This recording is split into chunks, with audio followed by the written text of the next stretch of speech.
When it comes to the prophecies of Daniel, there are three prominent views: Futurism, followed by Historicism, and Preterism. The Futurist view was held by the majority of early Christians for at least the first 500 years. And although a majority view does not always mean it is the right view, nonetheless, I'll be presenting this view that I believe is right according to the scriptures.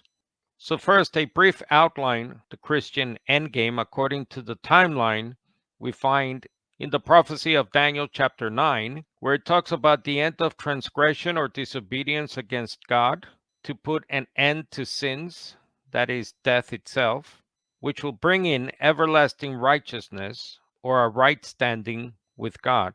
This is the fulfillment of all prophetic vision.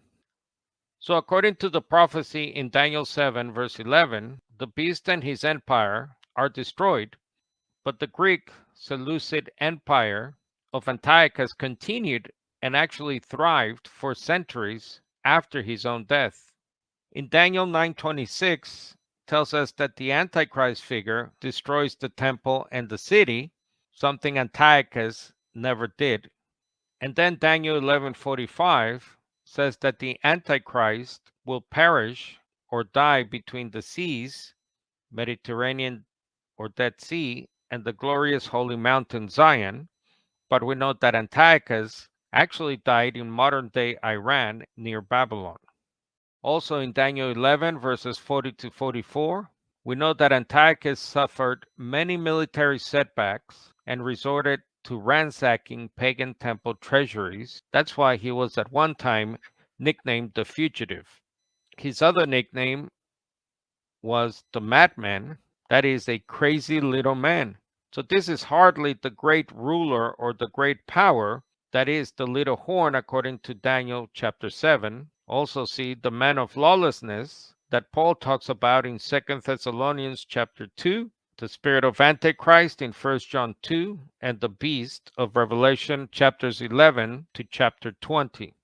In Daniel 8, it says that the king of the north, the Antichrist, stands against the prince of princes, who Christians believe will be Jesus the Messiah, which obviously Antiochus did not confront.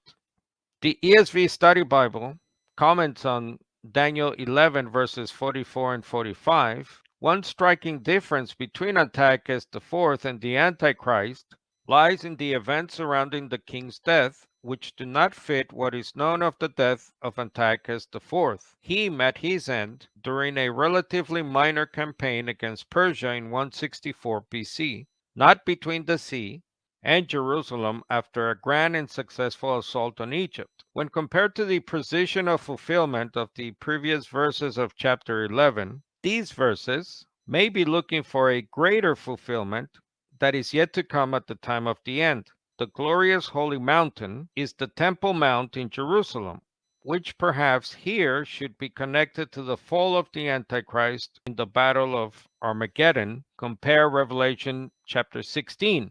As we know, most of scholarship is very liberal when it comes to the prophecies of the Bible, but as you can see, they themselves admit at least the latter part of Daniel chapter 11 is inconsistent with the life of Antiochus. Some also use Titus as the Antichrist, but once again, Daniel 7:11 says that the beast and his empire are destroyed. But we know that the Roman Empire continued and, similar to Antiochus, thrived, especially with the later emperor Trajan. And Daniel 9:26 and 27, where the prince who comes is a reference to the Assyrian, that is, the king of the north, who further advances according to chapter 11 of Daniel. Daniel 9:26, we know that Titus did not desecrate the holy place, let alone place himself as God or a god. Titus simply destroyed the whole temple in 70 AD. And according to Daniel 9:27, the Antichrist covenant with some Jewish nobles.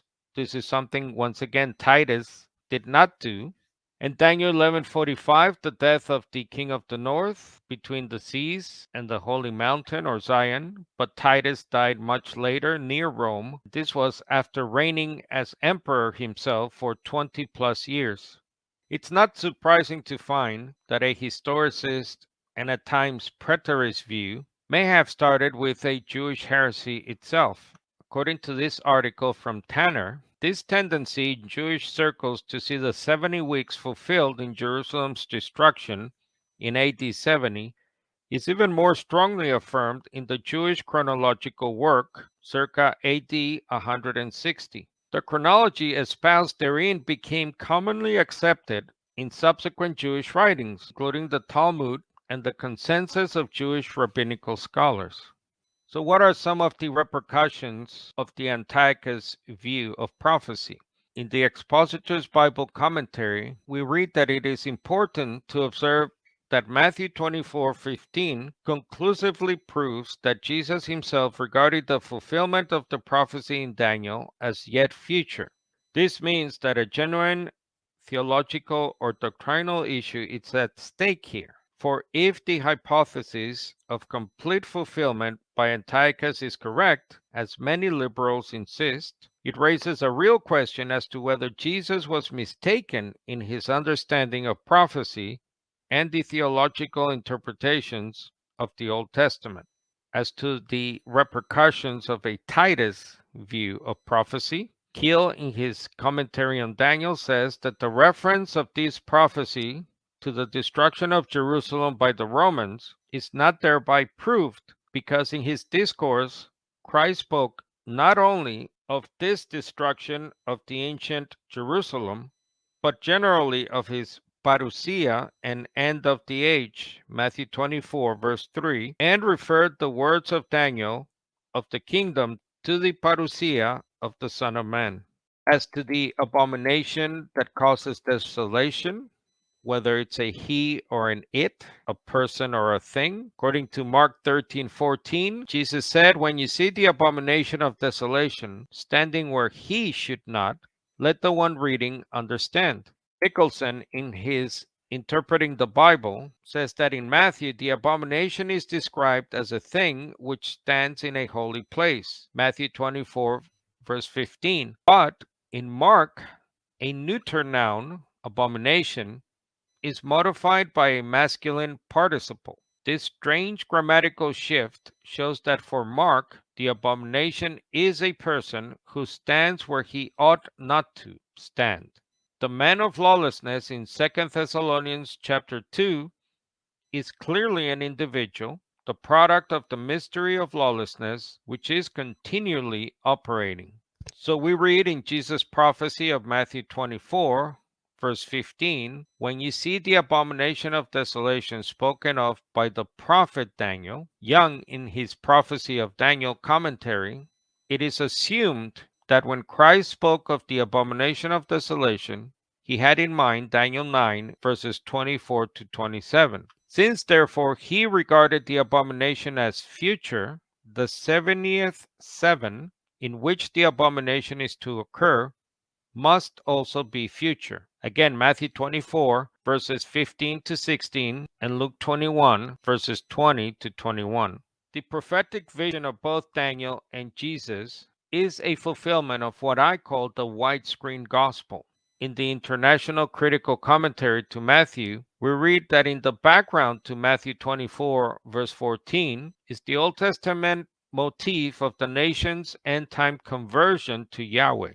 Here, that conversion heralds the end. Also see Isaiah 2, Isaiah 45, and Micah 4. Now, we should not deny that figures like Antiochus and Titus can be seen as historical types of the futurist visions by the prophet Daniel and Messiah Jesus. Miller, in his New American Commentary to Daniel, says that denying religious liberty is characteristic of dictators, example Antiochus, Nero, Domitian, Stalin, Hitler, and others. But Antichrist will go beyond what anyone has done before in his attempt to create a thoroughly secular world. And in the commentary to Ezekiel and Daniel by Thompson, Comfort, and Carpenter, while this commentary maintains that Antiochus foreshadowed the little horn spoken of in chapter 7 of Daniel, as well as the mysterious figures in chapters 9, 11, and 12. It also asserts that this book of Daniel does not find its ultimate culmination in this historical figure. The figure portrayed in these latter passages far surpasses the diabolical deeds of Antiochus. Such historical types or rehearsals happen throughout the biblical scriptures. For example, the destruction of the first temple in Jerusalem in the 8th to 6th century BC were foreshadowed or typified by the prophets Micah, Jeremiah, and Isaiah, and others. Similarly, Babylon is used as a model for the end of the age in Isaiah 13. And of course, we have the aforementioned antichrists throughout history, like Antiochus, who the Maccabeans called the desolating abomination in the 2nd century BC, Caligula, who Josephus presented as an antichrist figure in his writings, for Caligula is known to have placed his own image in the Jewish temple during his reign, and of course Titus, also mentioned by Josephus as a type perhaps. When you see Jerusalem being surrounded by armies, you will know that its desolation is near. Luke 21:20. But once again, the Christian endgame is clear. It involves a gathering, not a scattering of the people of God, a blessing, not a curse, a victory, not a failure, and it ends with the people of God as rulers, not as slaves once again.